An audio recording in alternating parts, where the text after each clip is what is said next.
Hello everyone, how are you doing? This is MD Tech here with another quick tutorial. In today's tutorial, I'm going to show you guys how to go about turning off hybrid sleep when your PC is on battery or perhaps plugged in. So this tutorial is going to walk you guys through how to do exactly that, and we're going to go ahead and jump right into it. So this tutorial will apply for Windows 7, Windows 8, and Windows 10 devices, excluding Windows 10 Home Edition, because we're going to be going through the group policy editor, and unfortunately that's not included in the home edition. So we're going to go ahead and jump right into it, and we're going to start by opening up the start menu, type in group policy. Best result should come back with edit group policy. Go ahead and left click on that to open it up.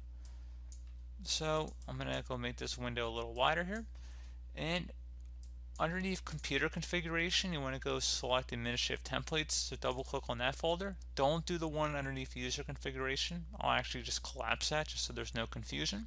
So again, expand administrative templates, and there should be a system folder. Double click on that. Locate power management. So I'm going to just scroll down a little bit here. Double click on that. And there should be a sleep settings folder. Just left click on that one time. Now there's going to be two different items over here that we're going to be interested in.